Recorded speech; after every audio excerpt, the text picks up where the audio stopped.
Good morning, folks. We're back. We're going to do some more artwork today. I'm still just a little bit sick, so forgive me if I have to hawk up a lung every occasional now and again.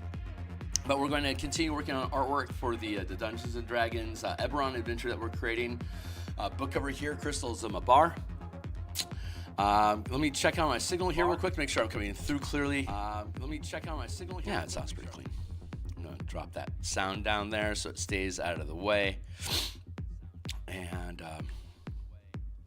grab the link here real quick, do some social media post updates real fast, and we'll get back to work here in a hot second. So we're done with all the major illustrations of the book. We're now just doing little corner vignettes, which are little fillers. Wherever it seems like the page seems to be a little bit empty, a little sparse, we're adding in additional details just to flesh out the page. So, looks like we're done with our media posts. We can actually get to work. So, I'm going to rearrange my menu here and say thank you for anyone that is showing up here. I appreciate you taking time with me today. If you think this stuff is cool, you can like, subscribe, hit the bell icon for notifications when we're live in the future. Here's a number of books we've already created on the DMsGuild that are chock full of my art and ideas. They all have free previews, so be welcome to check them out. And if you want to pick them up to support me, God bless you. But book cover we created here for Crystals of Mabar, 7th and 8th level characters fighting necromancers, undead, and demons in the Carnwood Forest and Karnath on the continent of Corvair on the world of Eberron. There we go. And we're using the 16:9 format for the PDF document. It is a digital product. So if you're looking at me on full screen right now, you can see the page is clumsily filling the space because it's not snapping the full page. But roughly here, it's this 16:9 format horizontally, and each column individually is also 16:9. So you can go through the entire book column by column or page by page, put it on a tablet, drop it behind your DM screen, or have it up on a side window. If you're on desktop like me, and with the 12-point font, it's really easy to read on a cell phone. So it's really designed for digital consumption. And so folks that picked it up, I hope you find it to be fun and cool.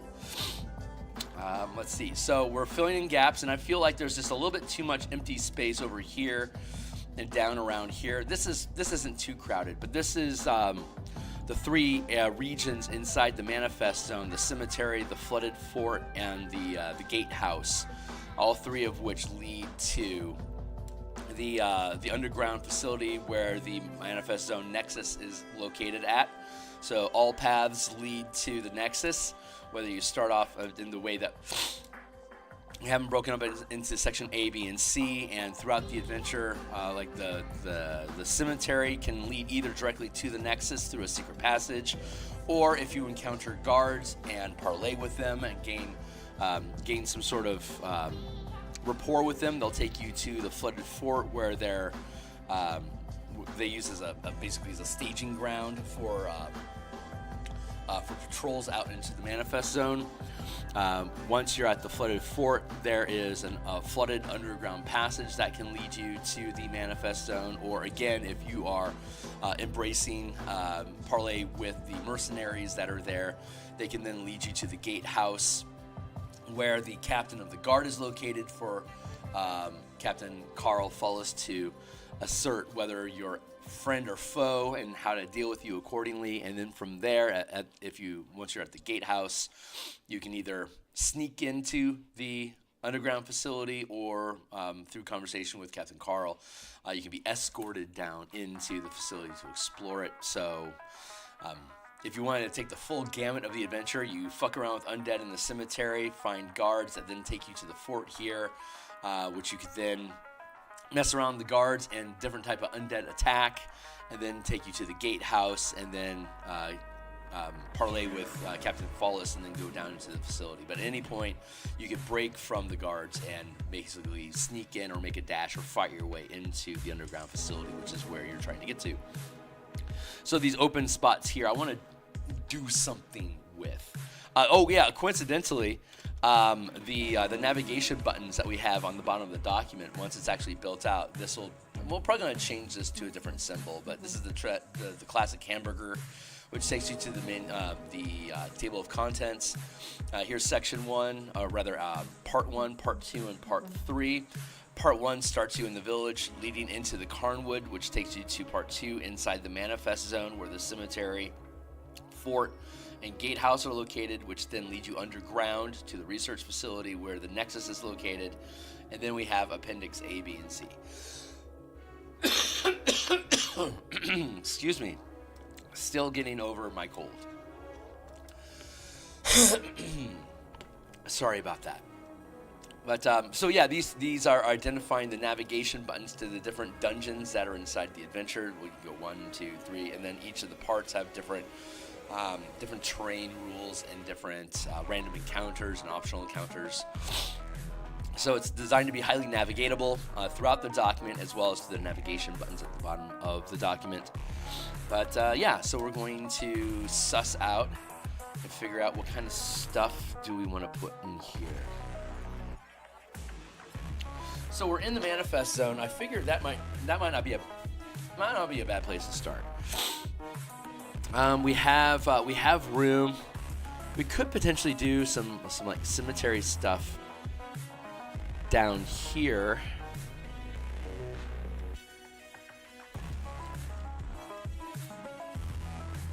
Maybe something light, not too pressureful.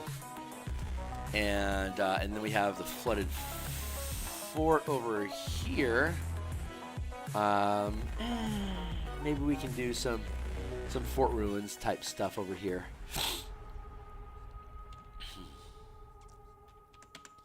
Remove that. And don't have a lot of room up here, so we'll probably just do some fog and stuff and just have this be a backdrop. Just some little space fillers. Obviously that's not the appropriate way to do it. We're going to use the I don't know. We're just gonna fuck around. Let's find out. Well, I think that's a decent general idea. So we can start there at least. Let's pick up a green. And just start using that as a base, just to get some color on the board. And then we can figure it out from there. So we're just gonna mess around. We're just screwing around and finding out what's going on.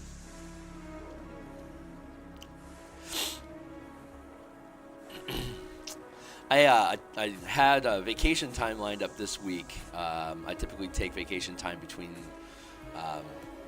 Christmas and the New Year, but I caught a cold this year, so I've spent a lot of it sleeping, just recovering, and otherwise being quiet. And this seems to have been. Yesterday I was faring really well, but today I don't seem to be doing as good.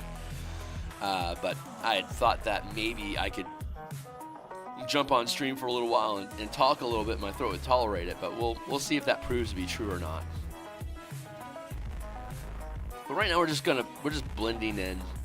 The green is the poisonous fog that fills the region as a result of the necrotic magic of the Mabar Manifest Zone, causing all of the plant to decay and die. I'm gonna leave that blank. I'm not hating this idea. I don't think we need to go too hard on detail in here. We're just trying to create some texture, just to open up space a little bit, just to make it not look so empty on the page. Don't necessarily even need to do more than this. I don't know. It's not very complicated. I'm kind of liking just the loose texturing going on in here. Maybe we'll figure out something.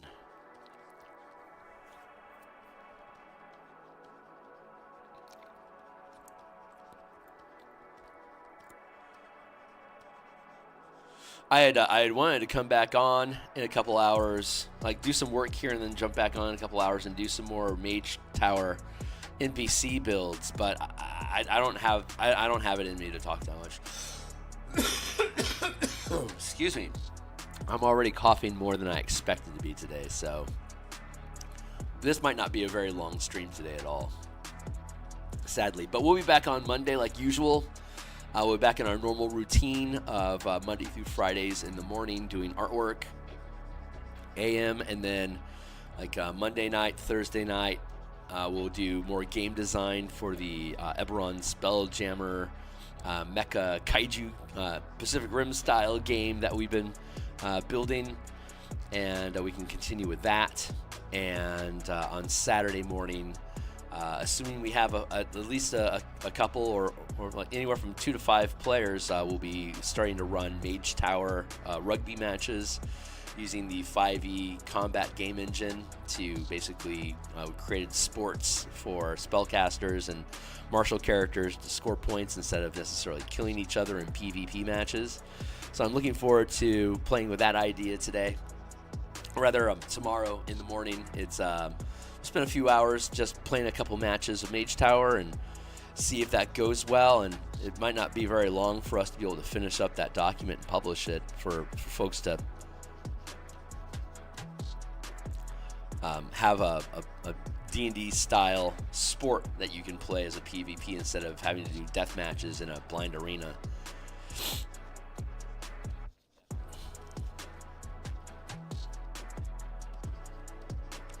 that in there like that. I don't think I'm really setting a precedence here by filling the space with the greenish smoke.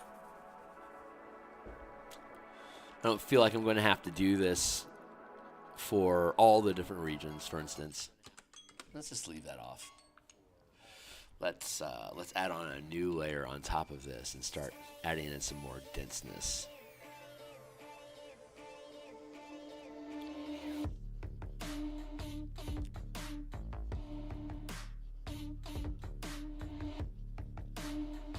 The gatehouse is basically it's a giant elevator shaft underground, and currently the necrotics fog is wafting out of it like a chimney. So I like this thicker smoke aesthetic coming from the fort here. That from the gatehouse is actually pretty appropriate for the narrative. And then it billows forth and just fills the manifest zone.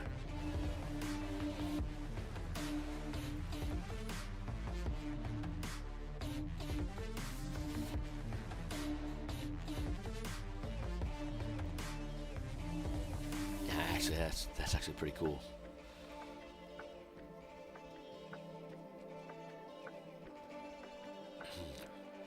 The flooded tunnel underneath the fortress, it's a gentle slope down to the underground facility for loading and unloading large materials that might not necessarily want to fit into the elevator.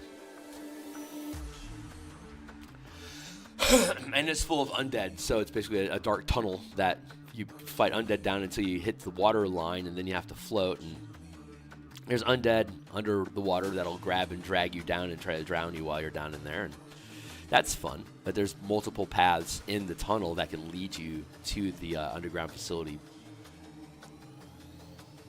Hey, what's up? Hey, Def, it's good to see you, my guy.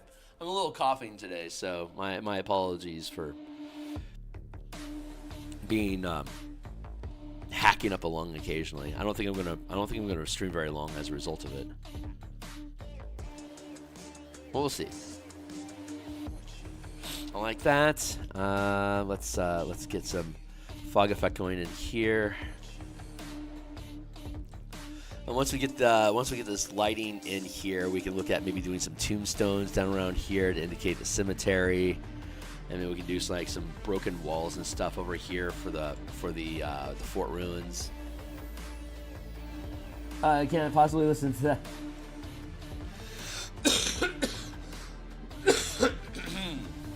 It does get obnoxious after a while. Thanks for the jokes. But it does get obnoxious to me in particular. And if I find that it just keeps happening because I'm talking, like yesterday I didn't talk to anybody and I barely coughed at all day. But I woke up coughing this morning frustratedly. I thought I was clear of it, but apparently not quite. And I'm concerned that talking a lot is just going to exacerbate it. But God, I haven't streamed. I was going to stream a fuck ton this holiday week, and the Fates, she just had a different plan for me to sit down and shut up for a while, and sleep and get work done. So I was able to be productive, just not on camera. So things are coming along really, really nicely for the adventure. On the off-screen time that I spend doing like token creation and the layout stuff that we have to do, that's other than these little spot illustrations. I'm getting all that shit resolved off screen, and I'm piling through it. So I suspect in the next 2 weeks, everything about the adventure that isn't an illustration should be resolved in the next, probably in the next 10 days. And then it's just a matter of how many of these illustrations can we get done, and then basically load into the document so that we can move forward and be completed. So we're really getting down to the final steps of getting this thing published, and then we can move on to the next book, which I'm really excited about. This has been on my plate. We first started imagining the adventure in 2020, literally January 2020. I think is when. No, maybe it was November 2020. Yeah, it was probably November 2020. So 5 years. But we first envisioned the project back in November 2020, and then we play tested it and built the dungeons. Stuff took us a year, basically, to build out everything that we wanted to be able to sequence properly and roll through the adventure. We had 3 different DMs play testing it. We had 7 different groups that played it. So it's had a decent taste of testing, and pretty confident with it. And I really love just the adventure as a whole. But I'm very much looking forward to not working on it anymore. Moving on to other stuff. Both Spelljammer and Magic the Gathering content is still just absolutely crying out to me for attention. So we'll step away from any further Eberron adventures for a while we build out the other ideas that we have. Martial powers, the updated color mana system for 2024, as well as the mecha kaiju mechanics for Spelljammer, and then of course the Bastion mechanics for Bastion campaigns. I actually think that the Bastion campaigns book is probably the highest priority of everything that we have out there. So I'll probably bore in onto the book to help start locking that down as our next thing.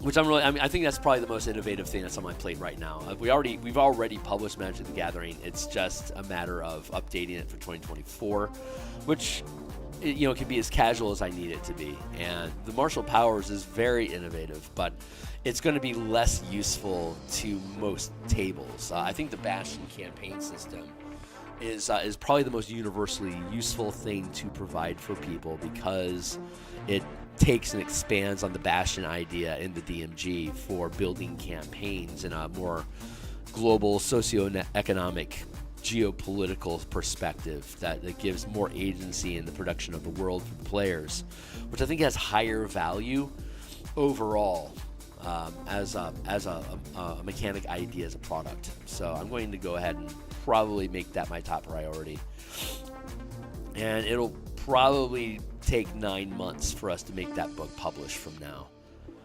But I would not be surprised if we weren't able to publish Bastion campaigns by, say, October. Maybe we can squeeze in some other stuff inside of that, alongside it as we go. But that's looking better. What happens if we get rid of that?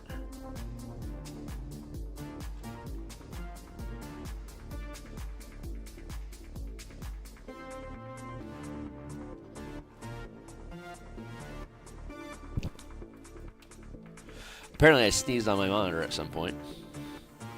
So now there's a bunch of dots that aren't on the document that are just on my screen. There we go. Alright, mischief managed. I do like how faded that is. I don't necessarily like the added density over here, so I'm going to carve away at this.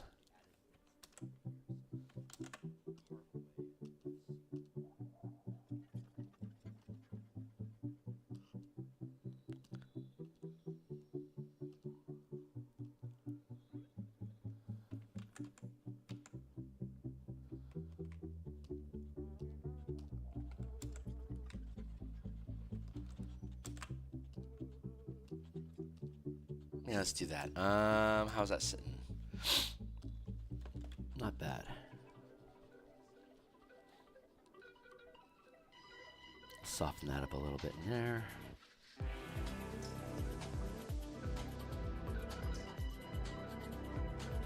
Let that fade out.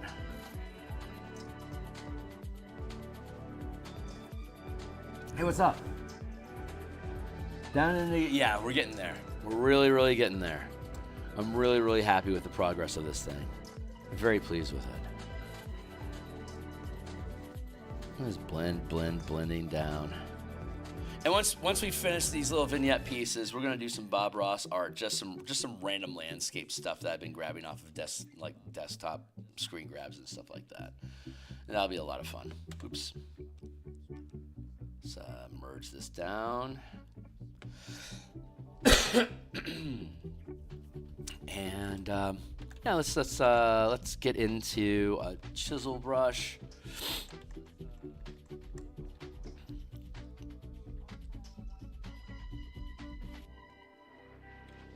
Let's see if we can make some interesting stuff in here.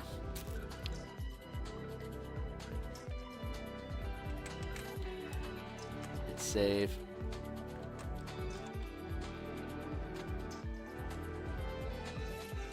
How about something like scraping along like that? And let's grab... I don't know what I'm doing right now. I'm thinking about the fort, but I'm not thinking of any specific architecture. I don't know if this is going to turn out being a good idea or not, but right now I'm just scratching at stuff just to see what happens. So it's basically filling space. Let's grab our guitar pick, the smudge brush.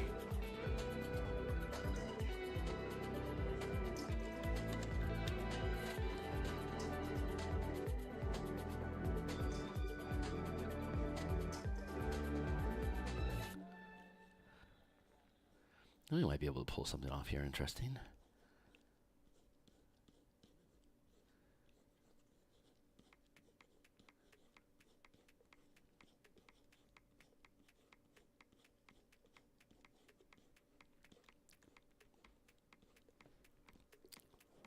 This fog obscures everything inside the manifest zone. The undead don't have to worry about it. They see right through it like clear day.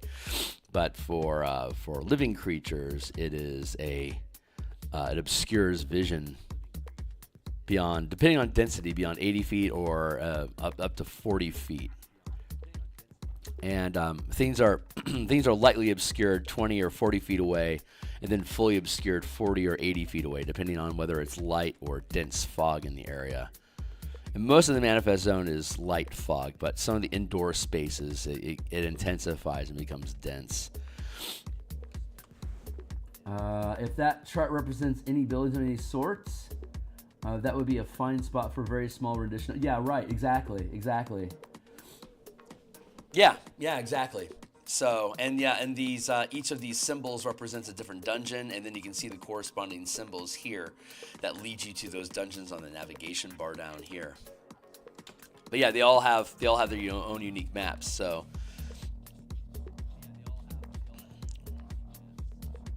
yeah, like a little bit of like there's a cemetery, obviously. So I'm thinking about doing some headstones and like a mausoleum crypt over here.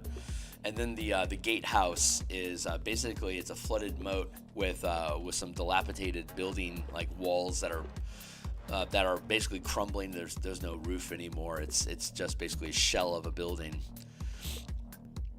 But it leads to an underground passage. So yeah, that's kind of what I was thinking.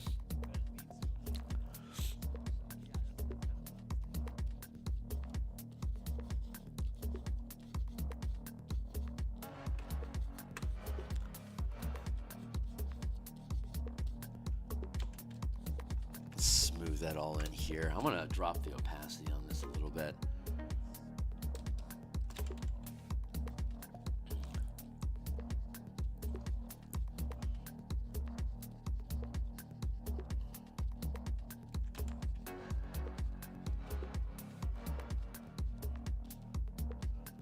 Hint of some interest.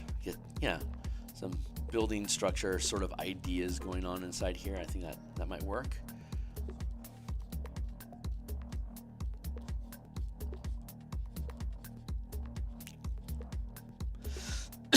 But considering the density of the fog, you don't really ever get a chance to like have like an overview look of the entire map at the same time. Your characters are only able to see a foggy just a foggy snapshot of whatever they're immediately within reach of.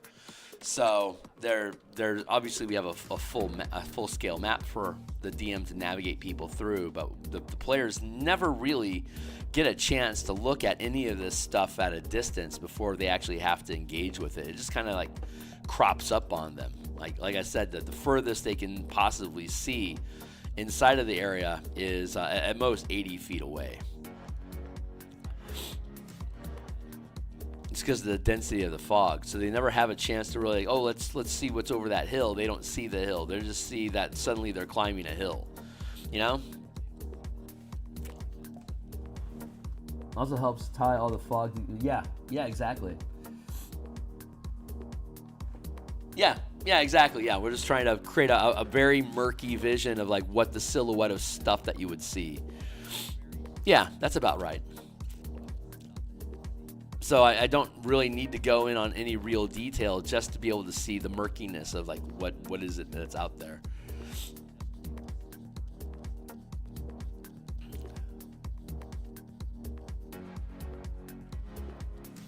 Unfortunately, the pattern of the three locations doesn't specifically coincide with the description of each one. A is here, B is here, C is here. They don't directly correspond chronologically, or rather, the alphabetical arrangement is not the same as the spatial arrangement. So there's a little bit of there's a little discontinuity there, but I think I'm going to be okay with that.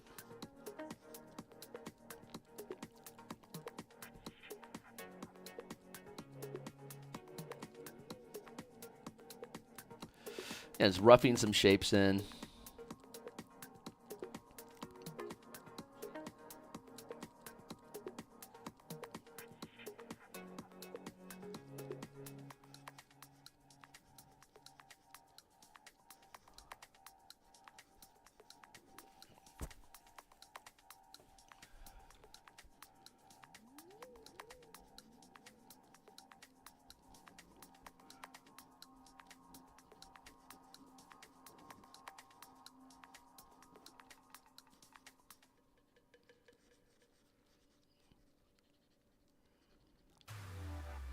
I think this is going to work out okay.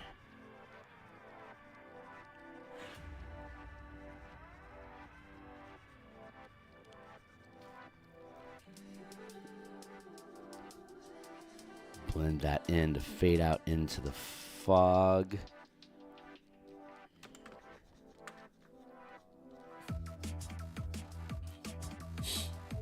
So far, so good. So what? Let's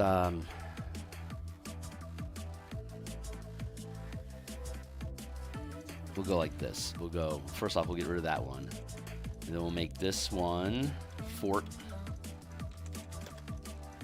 We'll go with this one, symbols. Cemetery. We'll do like that.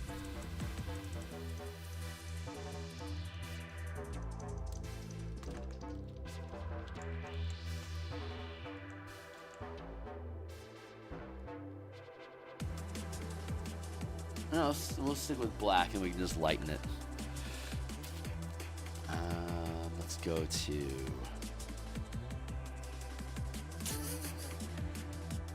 Hey, what's up? I think I might have an idea on how to make that mini-map layout with less discontinuity.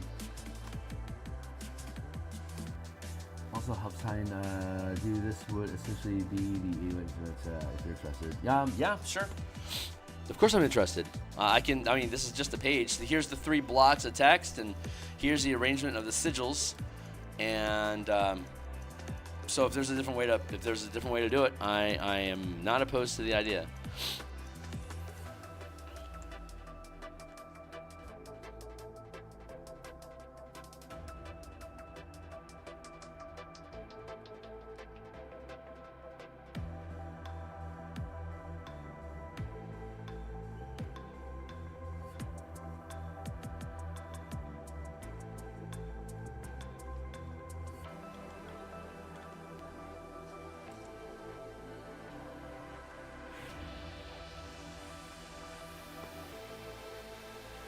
If you want to drop something into Discord, I can go take a look at it. That might be easier for you.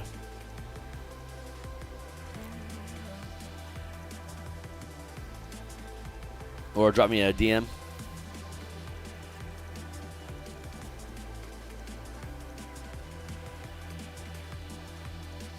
Sure, sure.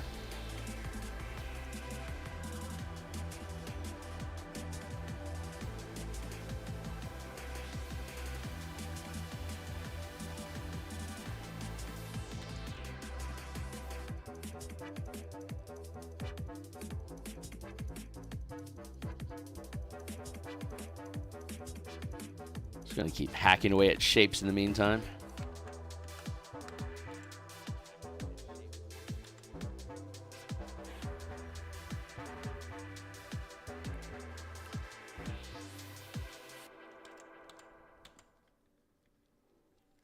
Take this whole thing, I want to flatten it down a little bit.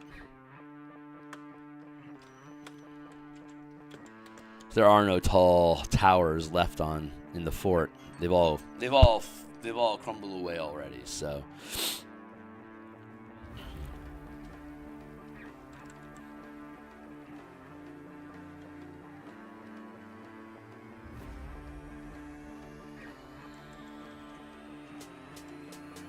we can be here like this. That works.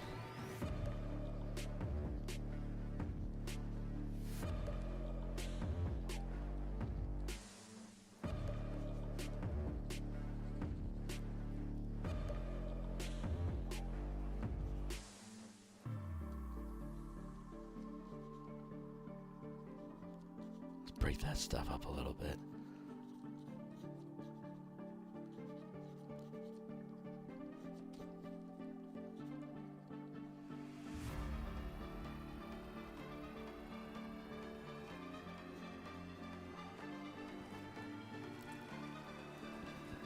I like that. It's not very detailed at all, as intended. We can add in some texture going along here like that.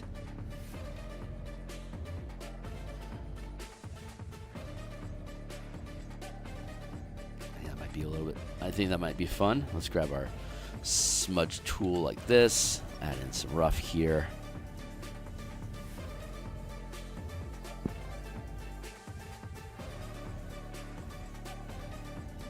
And then we'll be able to lighten this up. So it's just a hint of texture and terrain sort of idea without getting too involved in any detail. It's just, again, the whole point of this is just to have little hints of ideas, little mood pieces that aren't intense on detail at all, that are more gesture style sketches than anything else. So I think we're achieving that.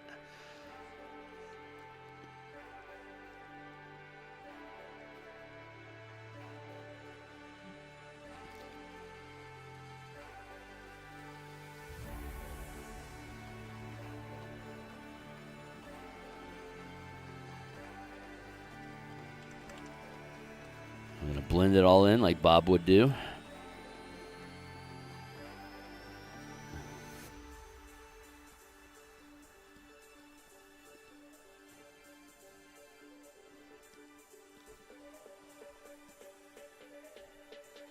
That feels pretty good. We can blend it over here as well.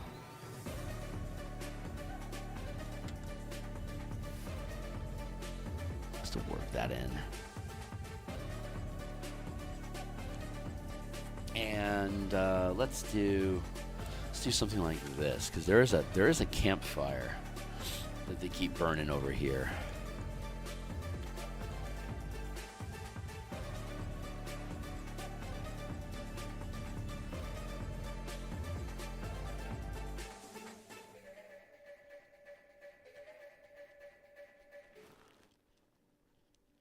Interesting little point of light in here. It kind of pulls the eye.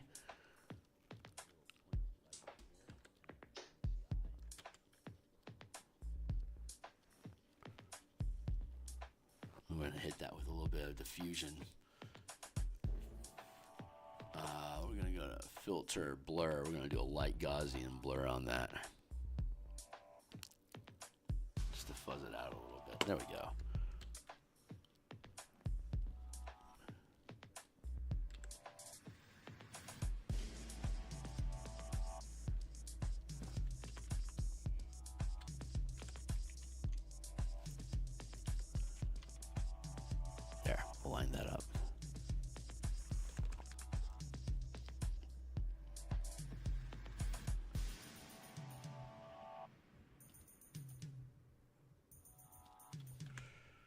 Transform. Let's pull that in a little bit. And then add just a little bit more texture.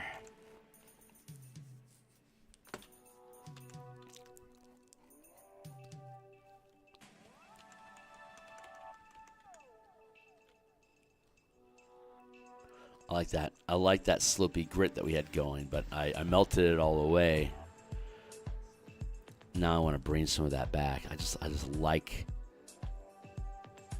that terrain.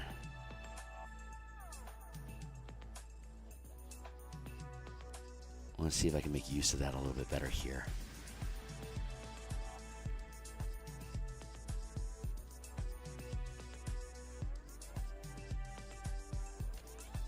Yeah. Okay, so can I keep this?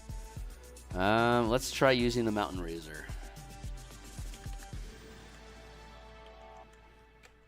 And let's push the strength of that smudge brush up really, really high so we can get in here, so I can mess around with the grittiness of this and make some texture.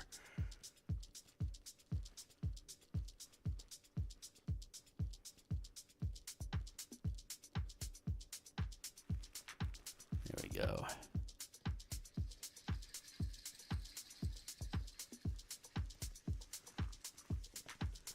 Just gonna dab at this just to poke stuff around a little bit, make it blurp around a little bit. See if anything comes up. Hold on real quick.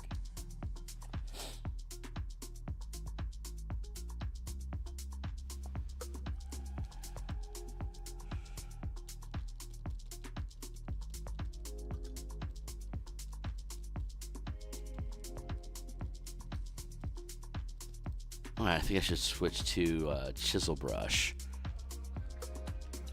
And we're going to switch to chisel brush for our eraser as well, so we can carve some shapes into that. I think this might be interesting. This is just an experiment. I don't know how this is going to turn out. Maybe it's a bad idea. We'll see.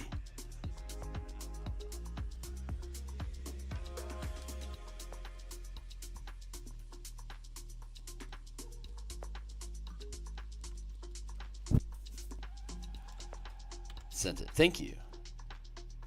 Let me as soon as my Discord starts working, I'll take a look at it.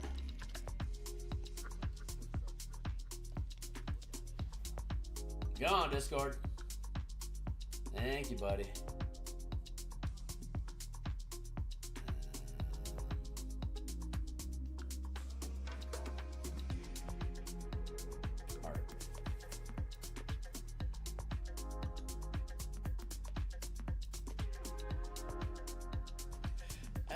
Yeah. No, I see what you're saying. Yeah, like the idea is to have A, B, C, and then part 3. So this would be down here.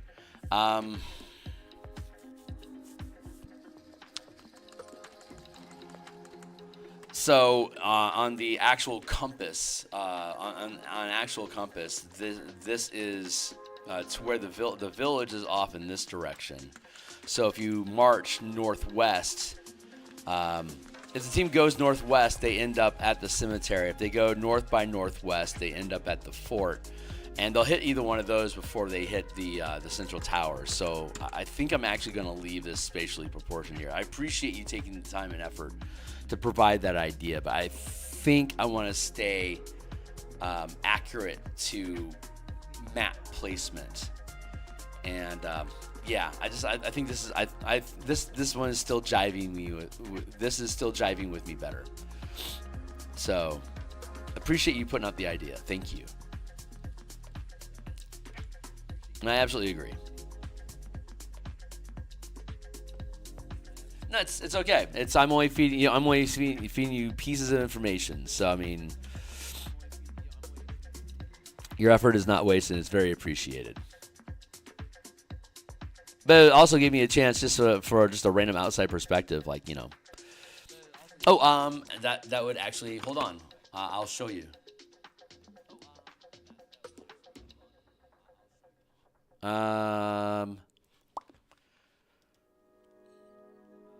once this loads up, you'll see. We have the regional map that shows all of them, and then this basically is a zoom in of that particular section of the world map. So it'll make more sense when you see it. Right, okay. So here's our region map, right, of Karnath in general. Here's Ader Academy. Here's Fort Bastion. Here's the Village Peace. And here's the manifest zone along the edge of the Carnwood. Like, this is the regional map, right? And this is, I forget the name of this mountain range. Like, the Talenta Plains are over here, off to the southeast. So we're starting off in we're either starting in Ader or in Bastion for the first couple assumed plot hook. And I need to get rid of that 20-mile thing. Cool. Okay, whatever. But let me actually make a note of that. This is page 2. Page 2, get rid of white 20 miles marker. That's something that's left over on the page. Anyway, I won't bother. You don't care. Whatever. Okay, so here's the regional map in general, and here's what we're facing. And then if we then go to, so here's a zoom in, the different parts of the adventure. Part 1, the Edge of Darkness. There's the Village Peace, and then the Carnwood itself. So part 1 here is the Village Peace, and then the Carnwood. And then we go into part 2, into the mist of the manifest zone itself, the Forgotten Cemetery, the Flooded Fort, and the Gatehouse. So boink, doink, doink here. And then part 3 is within the Nexus, which have 3 here's, the Nexus here. So these are all literally the movements of traversing the Carnwood Forest into the manifest zone, to the actual Nexus of the manifest zone.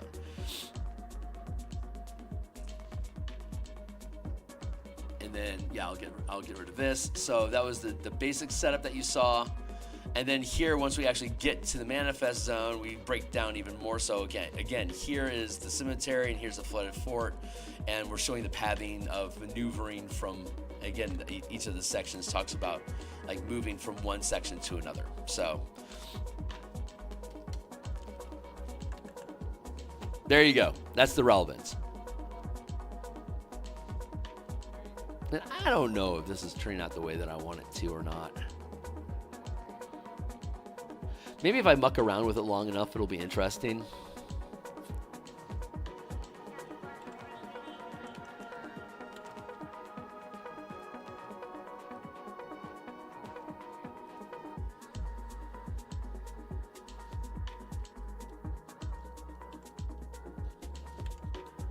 Probably not. This is probably a failed experiment here. We'll just fade it in and maybe we can make something out of it.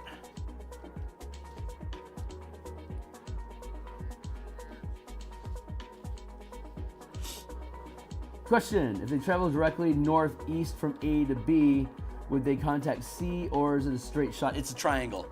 It's literally a triangle. Cemetery here, Flooded Fort here, and Gatehouse here. There's an actual pathway that leads from the Gatehouse to the Flooded Fort this way. But there's a trudged path that you can track that goes from the cemetery to the fort.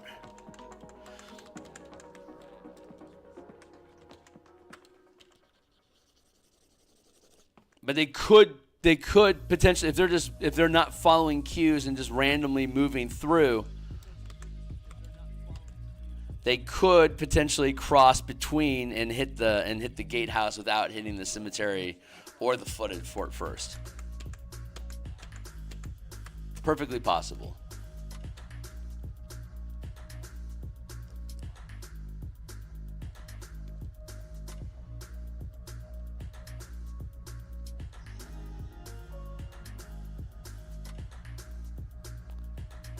This is gonna work out.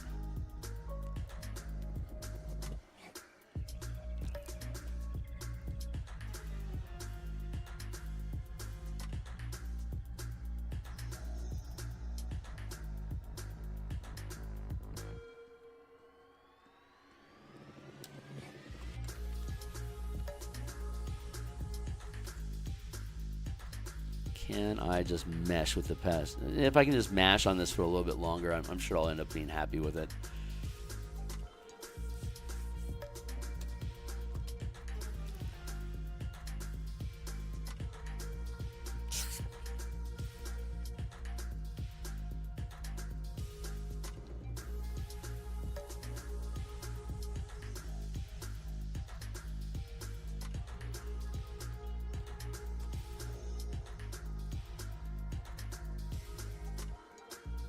Would a context see a whole different scale of confusion? Because then that's whole different scales. Yeah, it's. I mean, I don't know. I don't. If they travel directly northeast from A to B, would they? Oh no, they wouldn't. No.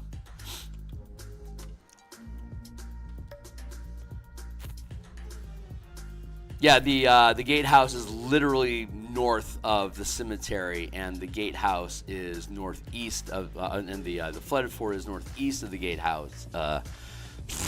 This is literal placement. So the cemetery is the southmost. The gatehouse is literally north of the cemetery. The flooded fort is literally northeast of the cemetery and east of the gatehouse. So they actually create an actual triangle. And technically, they're only 600 feet apart from each other. Like, this is 600 feet away. This is 600 feet away. This is 600 feet. Well, this would, yeah, it's an equilateral triangle. So 600, it's 600 per side on an equilateral triangle. So not perfectly north, not perfectly east, because that would be an acute triangle. Isosceles? A little shaky on my triangle vernacular there.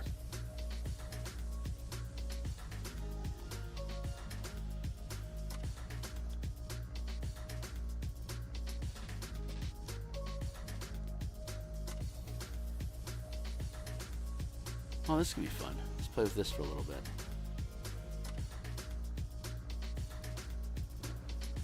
The other map is the one that confused me because it looks like you had to go around it, but in realize that's just icon scale. Yeah. And there's a lot of text that explains what all the things are, so the icons actually make sense that go along with the text. I think the visual of it gives you the gist of it, but the text just really dials it in for you. Like, here's exactly what's going on. I think it'll be okay.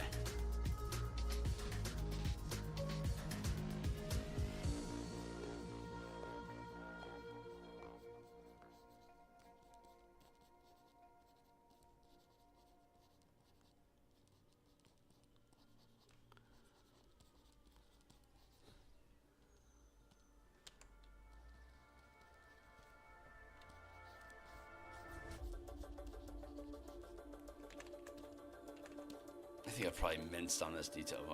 My Photoshop's been sticky lately. They want me to upgrade to 2025. 2025 is available. It's like, I don't care. I want to use 2022.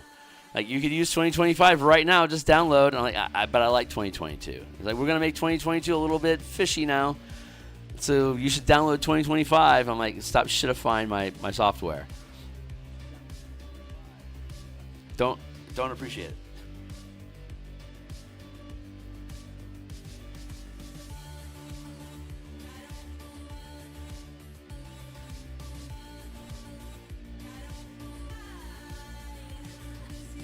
Yeah. No problem. Appreciate the care.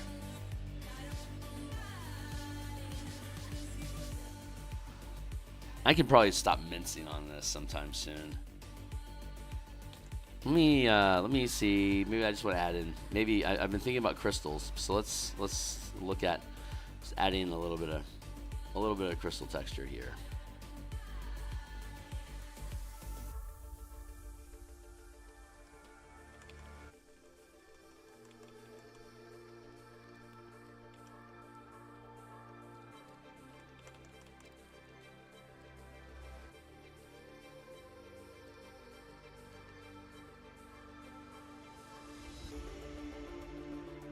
That's gonna work.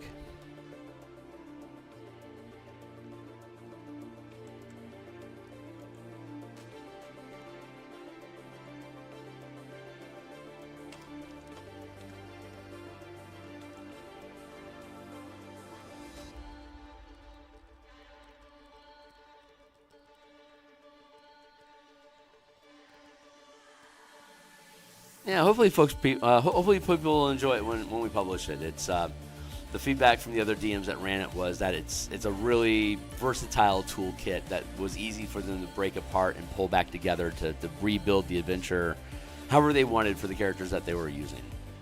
So that to me, that was a pretty big compliment.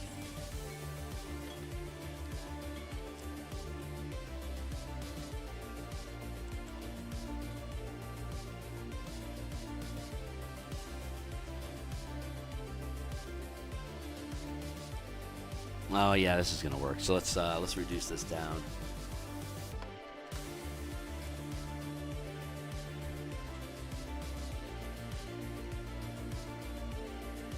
And then let's add another layer in, opacity.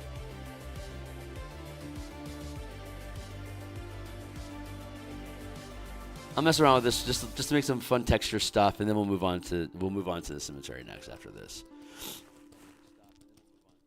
But we're just faking in some text, just doing, again, this is all fog-filled regions, so you can't really make out the structure too clearly, which means I don't have to really go in on detail, but I do want to make sure I have interesting texture throughout the piece so that it still holds your interest without going into too much detail. I like how this is looking.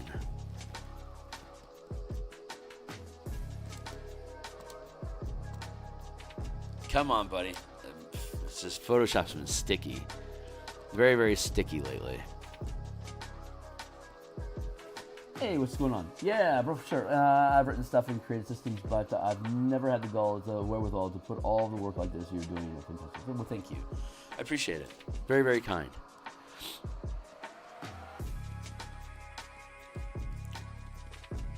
Your suggestions and your insights have been very, very helpful and fun, actually, throughout the creative process. It's really cool to hear people inject ideas and throw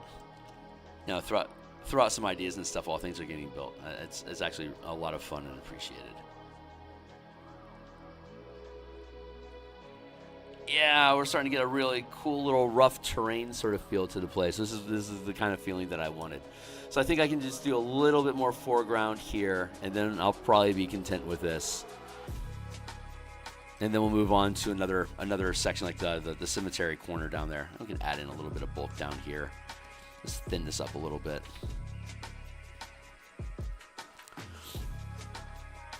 Yeah, this is ridiculously.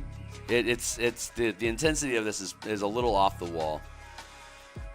But building the entire adventure so that every page is a sort of control panel effect, so that you can like get a feel of the whole. Like since it's a digital 16 by 9 ratio format, there's a lot of play area we can mess around with, and the entire adventure being organized similarly has been a huge challenge, and I've really fallen in love with this format. So I think the rest of the books I'm going to be building from here on forward is going to stick with this 16 by 9 format. I really, really dig it. It allows me to do a lot of narrative space. There's a lot of room for information. Like if I were to do a character class, like this is a 12-point font. If I were to do a character class rebuild and like Martial Powers we did, I could easily fit the whole 20-level character progression table inside this column, and then like be able to do like stuff about class features and shit like that alongside here. Hey Steve, it's good to see you, my guy. We got this in the hands, Colville. What's going on? We get this in the hands of Matt Colville and right. Probably not. No. He's a writer designer. He's not an artist. I started off. For those that don't know, I started off as a freelance. I mean, I've been DMing since '87. Before I was good at art, but my passion for D&D and artwork kind of evolved together. D&D pushed me to get better at art, to depict the things I wanted to depict in D&D, and then the art that I was producing inspired me to do more D&D. It is kind of build off of each other quite a bit. What happens if I thin this up a little and then drop it down? Oops.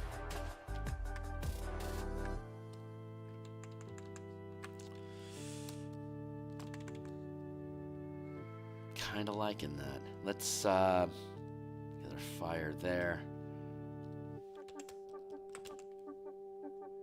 I'm gonna grab.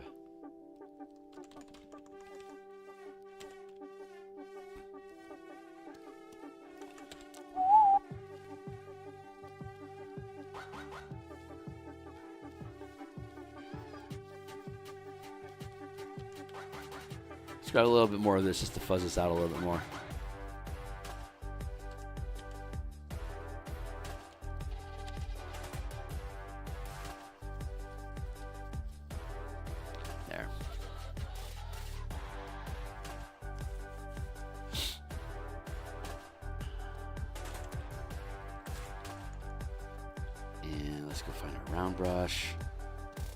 Square tool.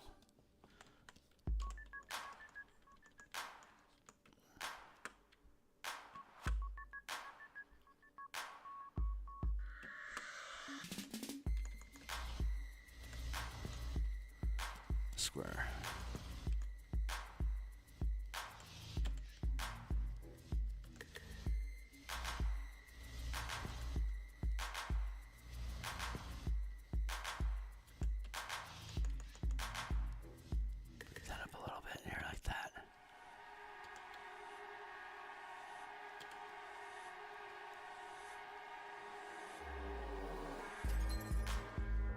Just to create some shape and form inside there, some hints of structure without having to go into any real detail.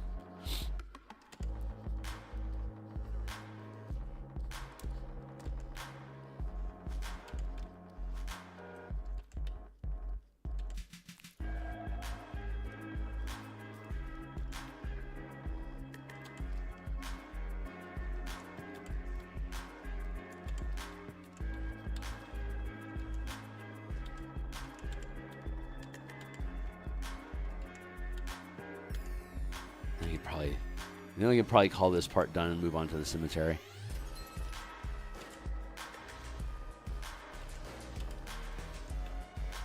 There, that's feeling pretty good.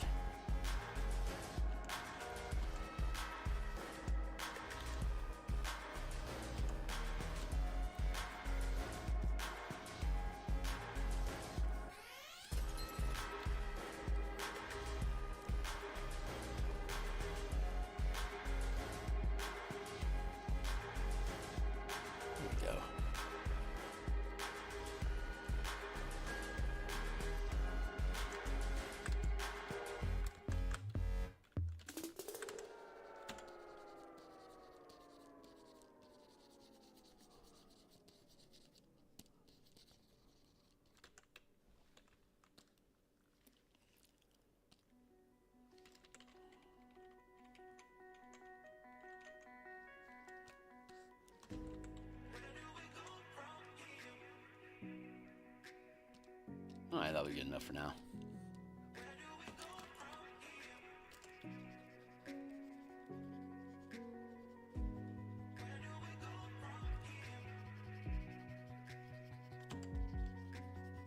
Start scratching some stuff here into the cemetery, just make some fogginess. Again, it has the same thick fog, so you can't really see the whole structures of stuff. There's a mausoleum, there's some gazebos, there's a crypt. But you don't get to see them until you see them as you're moving through the mist. So the map has the overview map, like the undead can see through the mist, no problem. So they see the whole of the whole scene. The characters bumbling around with their torches and shit, trying to figure out where they're navigating through. It just makes them sitting ducks for the undead to sweep in and attack them. You have wraiths and specters that can fly, and they might be 100 feet above the characters, but the characters will never see them up there, so they can just get followed along by floating undead until the team tries to take a rest or gets caught up with some sort of other creatures in the mists, and then they can drop down and add torment to the characters anytime that the DM wants to, and the players just can't see them. or you can send a familiar out ahead of you to try to scout and see what it is, so you can catch sight of a structure or something. But then the familiar gets hit by an undead and it gets killed. So you get your little glimpse, and now you're blind again. So now you have to use the ritual to cast the new familiar. But at that time, the undead close in on you. Fun.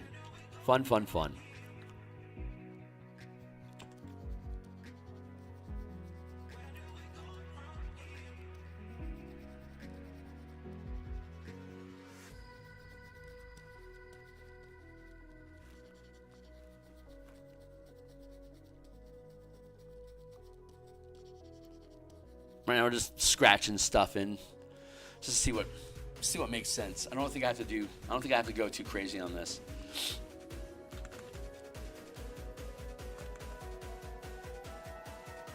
Like there's hints like there's some sort of structure, something going on here. Well, great, go explore it.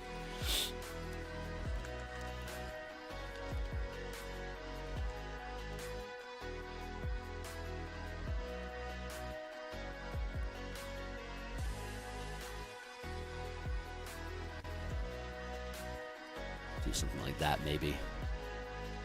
Maybe, baby. Maybe not. Let's scratch that out. We'll figure it out.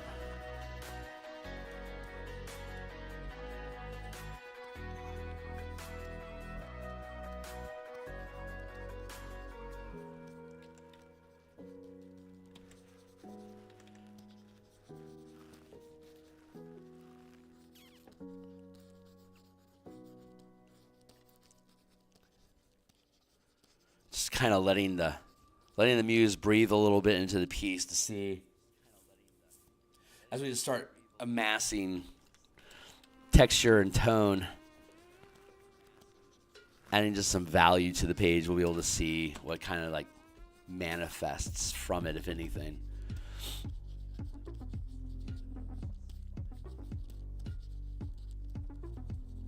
Like maybe a separate layer here we can.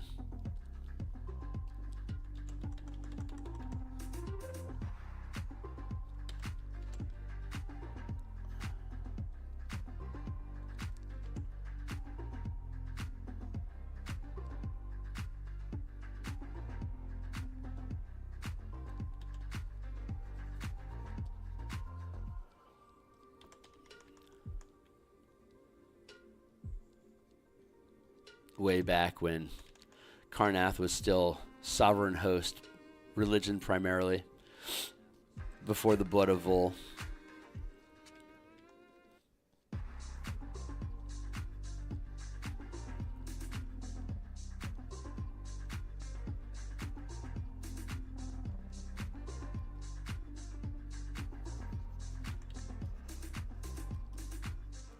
Let's see if this can become something.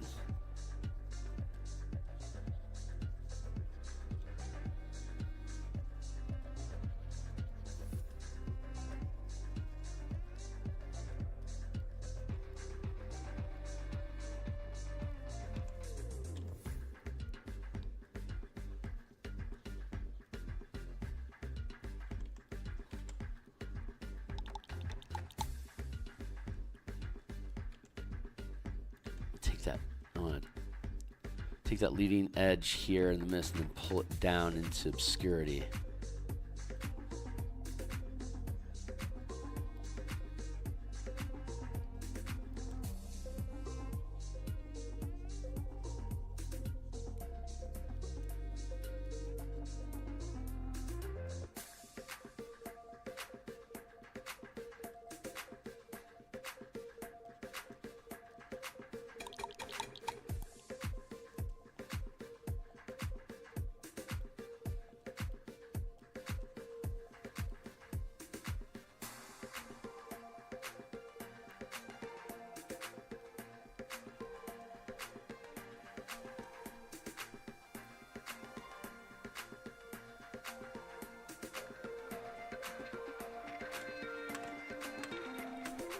Yeah, I think this is gonna end up working out.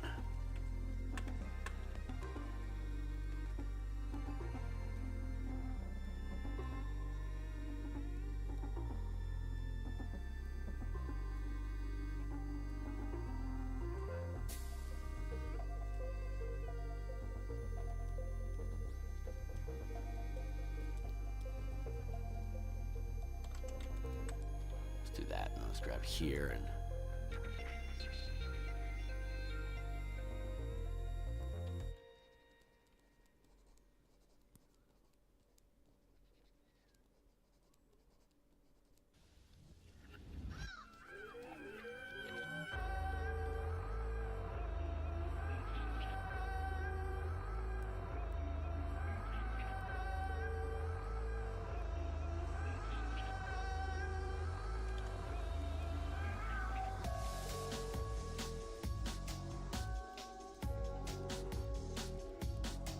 go into the crypt, and there's a bunch of radiant, like specters and wraiths and spectral lord.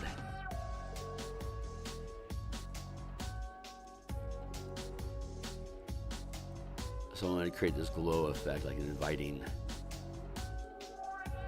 inviting radiance that leads to trouble.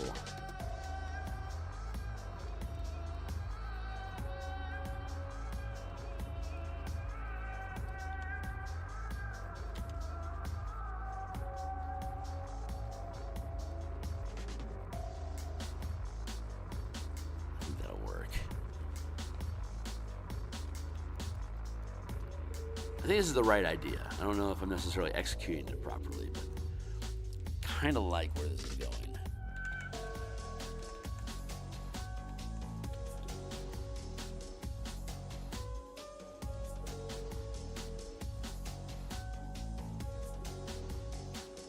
Let's merge that down.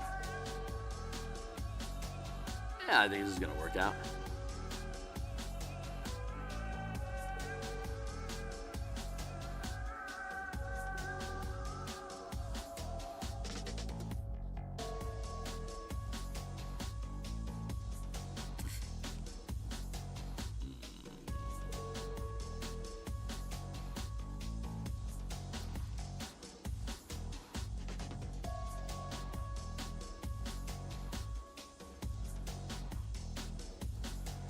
All right, let's do that, and now let's go back here and let's grab some of this darker.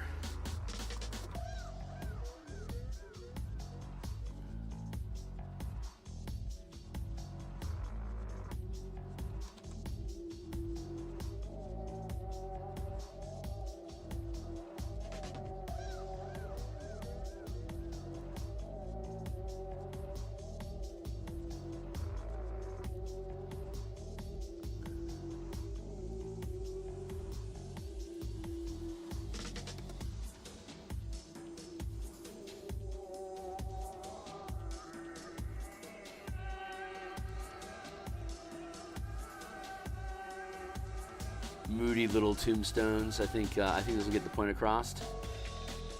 It's a fun little vignette, as it were.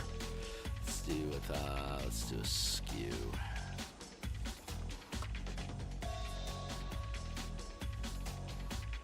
There.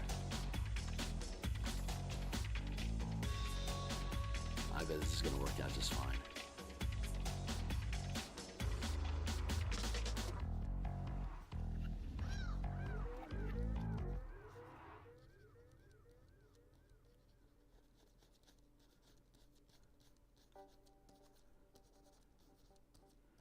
Maybe like that.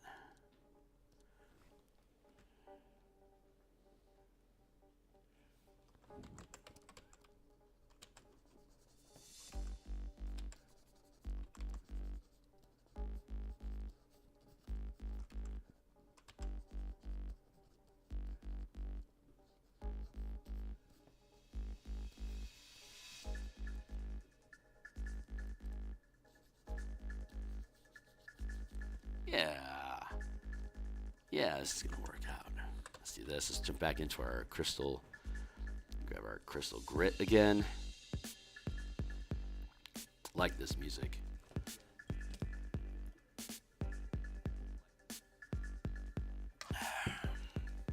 Let's go back to our black crystals and start laying some of those in here to create some texture.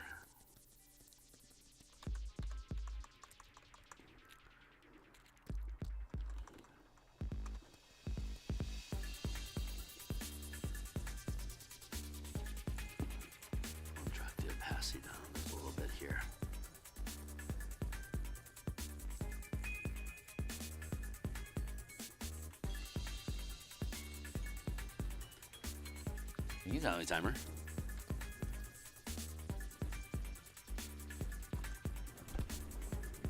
$10. I got a little bit of time left.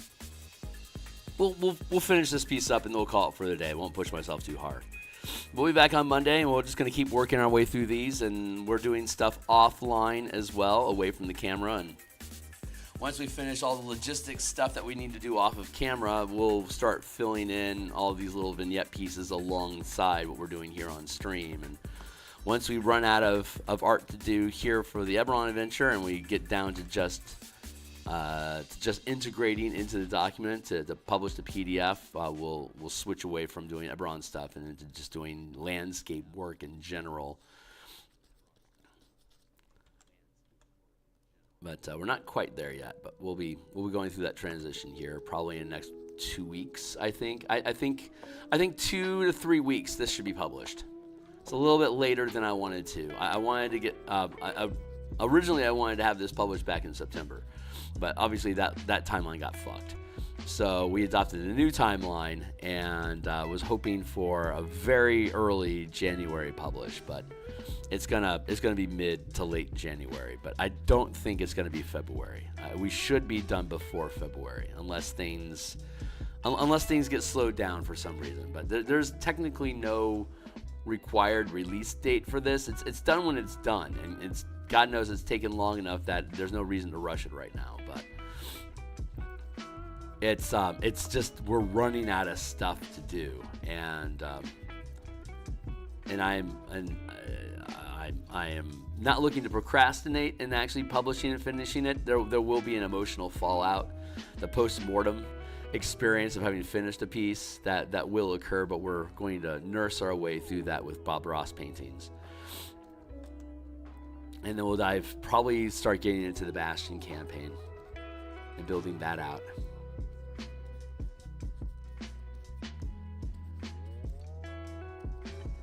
I feel like I want to tilt the whole thing here.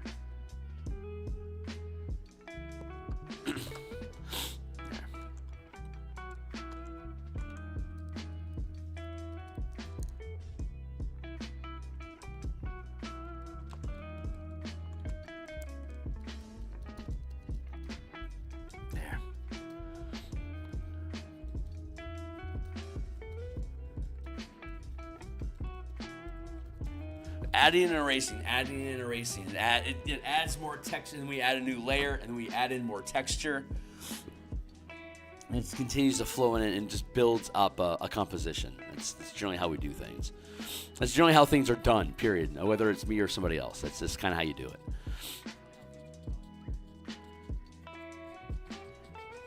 Can you tell I'm really just scraping for topics of conversation right now? I am. Conversation is not flowing through me today, like at all. Which is fine. Everything's fine.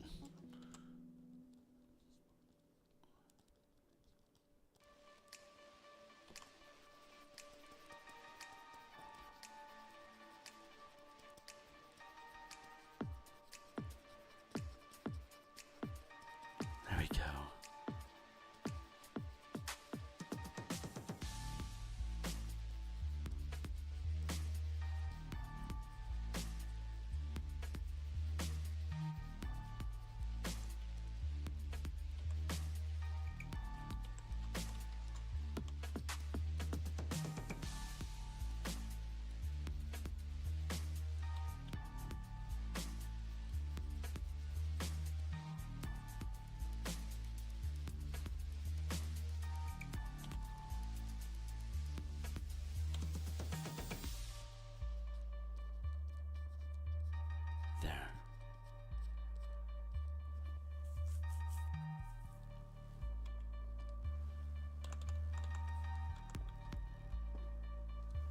Grab this.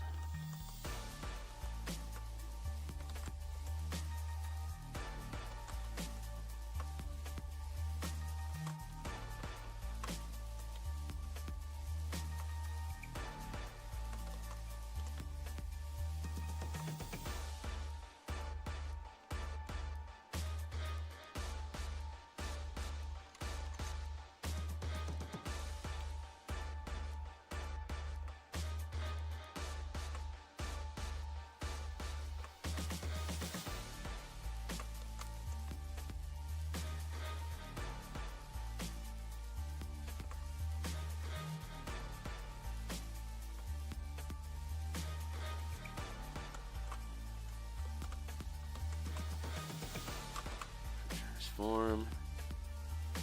Flip horizontal.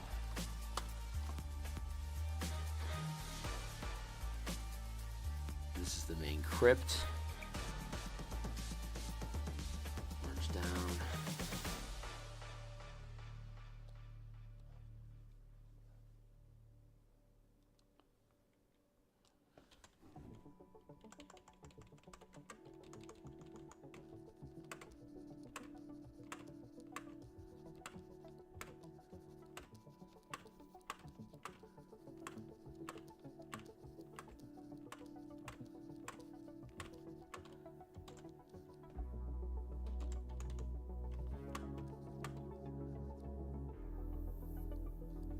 This is all accurate.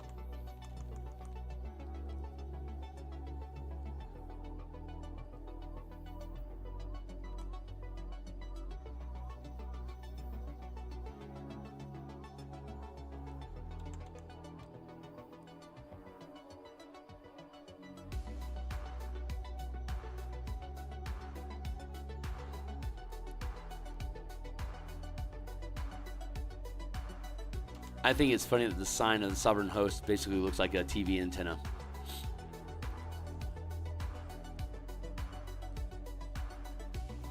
Well, not TV. The TV antenna is just the bunny ears, but like this more complicated, like radio transponder antenna.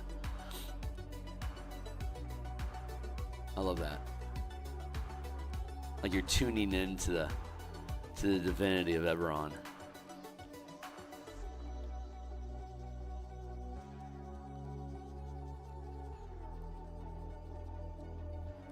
I love that aspect. I got that general radiance back there, and let's...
That's not working.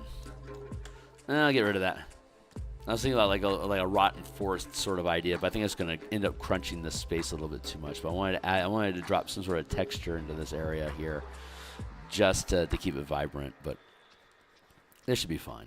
Let's do some squiggly stuff. But again, we're just creating some texture on the page, so it's not just blank. And we don't really need to do much more than this. It's pretty sketch, right? But that was the whole point of it. It's that like really rough, impressionistic sort of low quality detail, low detail work.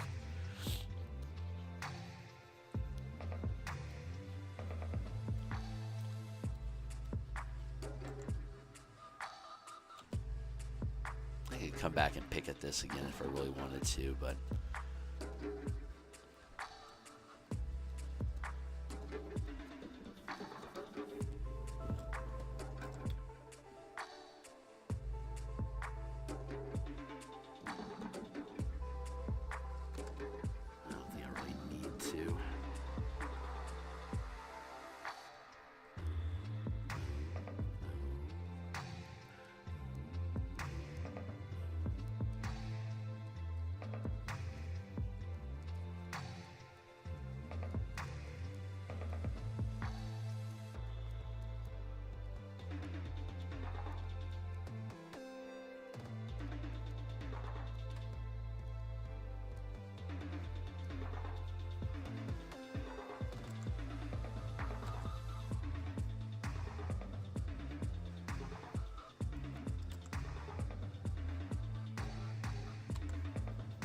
Spill that over to here.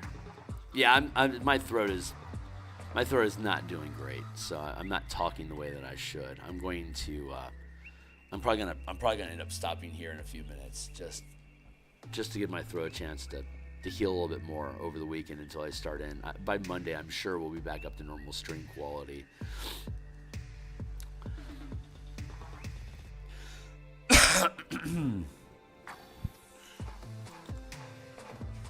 Right on. I appreciate it. Thank you. It's just, this isn't the level of quality that I like to have on my streams under normal circumstances. I wouldn't have streamed at all, but I miss streaming, you know? I like to stream. I love creating my art online. I love being able to talk about and muse with it and fuck around with the details and demonstrate the pain in the ass that it can be.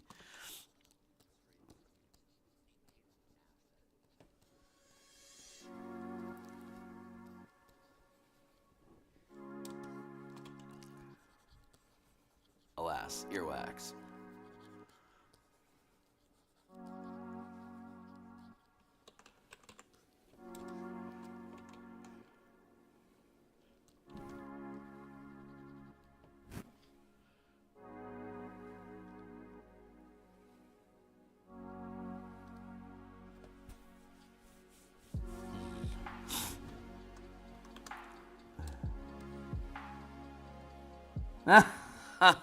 Yeah, I talk a lot.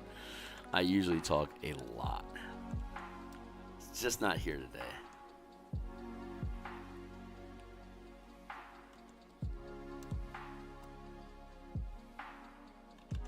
Yeah, I like that.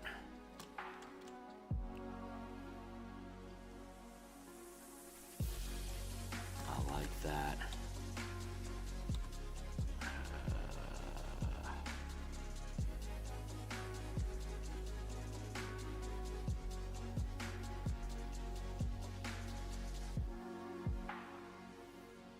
Where are you at? There's these little nibby bits. Come here. There you are.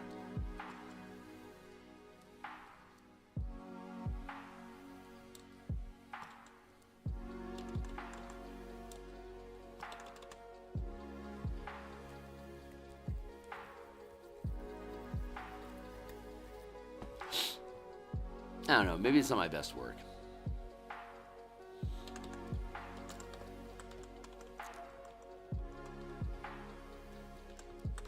Kind of digging on it though.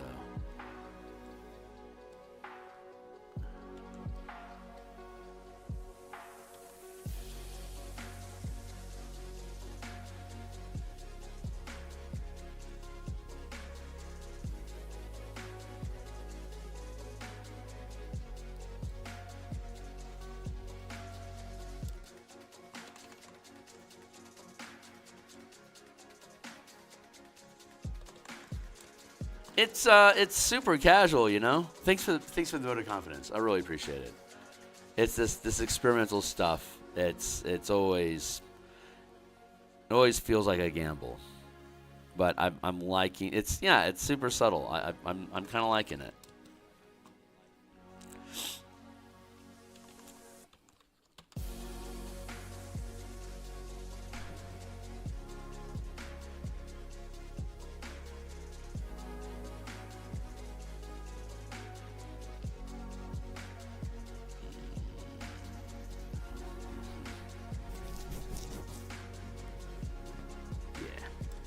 So far, so good. So what?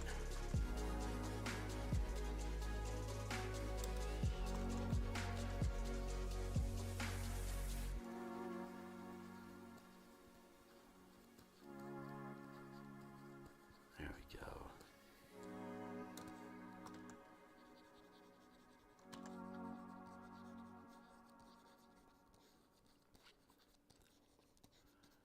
Now I'm just being nitpicky, mostly because I just want to let go yet, but I don't have anything really. This is, I mean, yeah, this is just about done. I mean, what else am I gonna do, you know? The point was to make things that don't require a lot of detail, but just add some value and color to the page, just to keep it from just being a blank white background on stuff. And I think we're achieving that pretty well.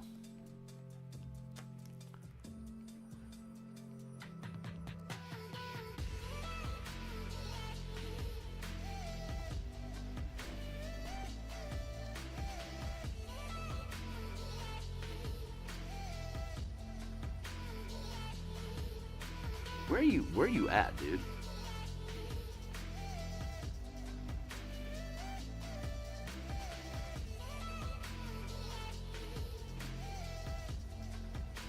Thank you. Symbols to the front, y'all.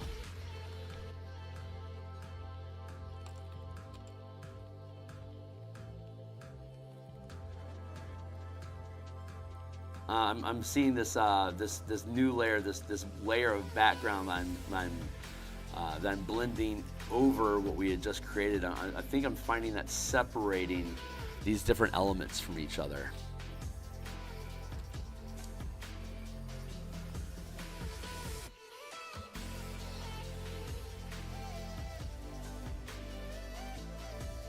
You know, just vaguely.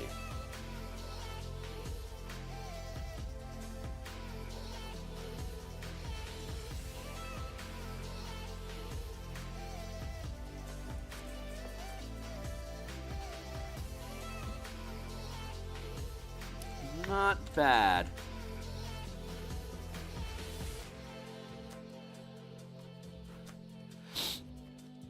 Let's add another layer here. Nope, wrong. Here, let's do this.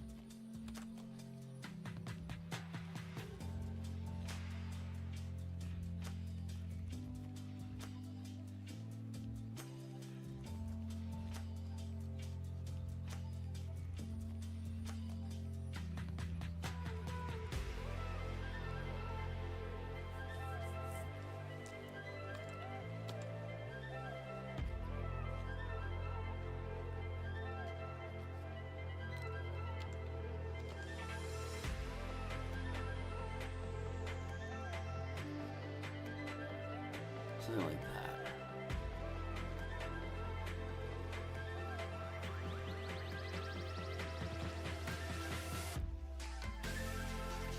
There we go.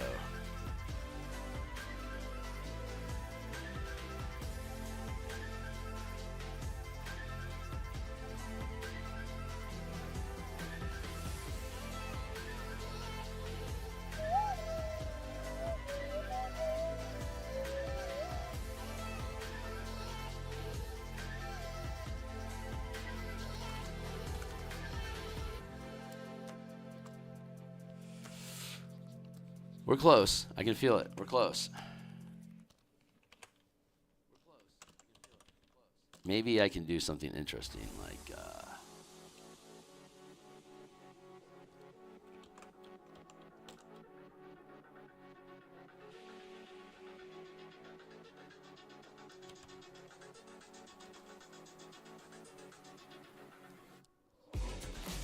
the actual, like a little cloud bank here. You can time with a timer.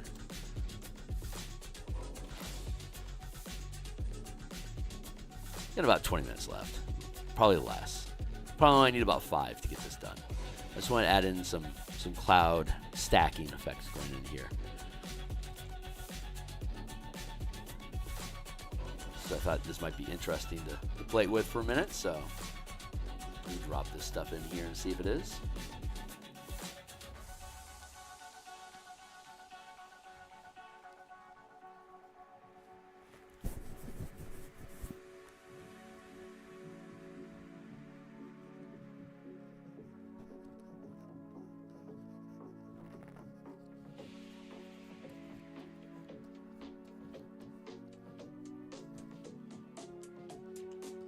it's actually just kind of interesting.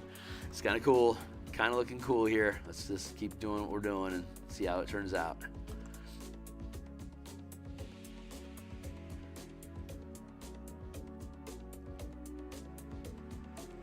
Blend this in here like that.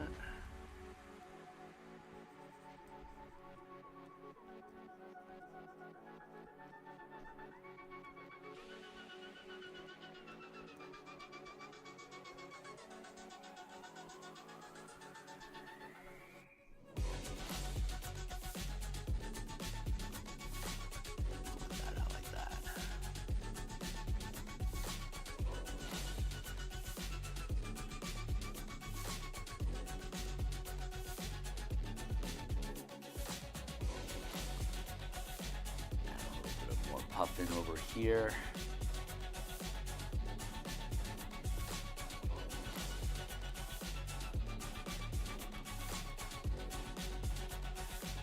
Now I'm starting to like it. We're starting to create some space and little pockets and stuff up in here. And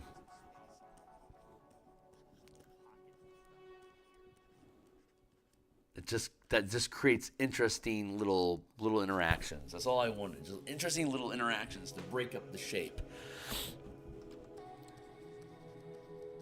I think we're achieving that pretty nicely here.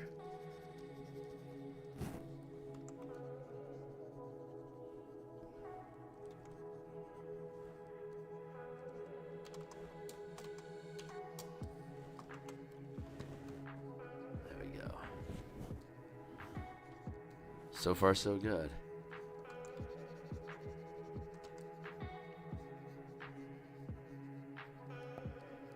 Duh.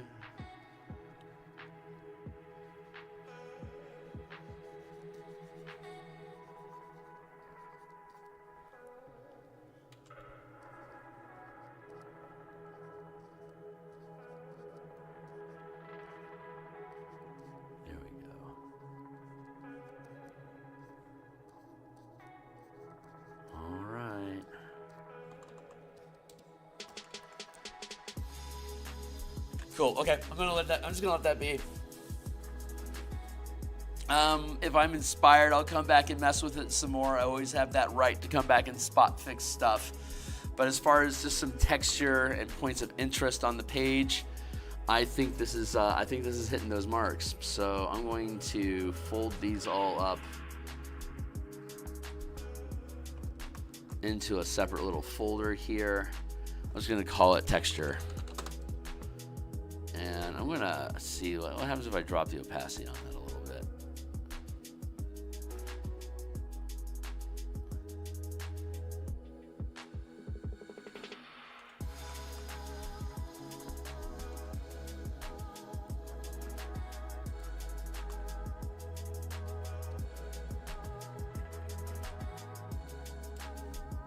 That feels about right. All right. Well, I'm just gonna go ahead and call this one done. And just for the lulz of it. And I don't want to overwork. I'm still sick, so I don't want to overwork myself. I'm going to go ahead and stop. I'm going to on Monday. We're going to be playing some Mage Tower on my Discord server tomorrow morning. And then I'll be off on Sunday, and then Monday morning, Monday through Friday, we'll be back on doing artwork like this, and then on Monday and Thursday night, we'll be back on doing Bastion's Spelljammer campaign design that we're gonna run, and then on Saturdays, we'll be doing Mage Tower. So,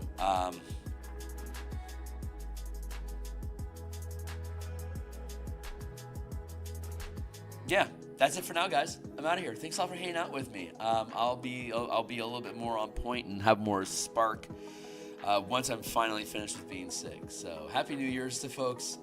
And I'll see you all on the other side. Cheers.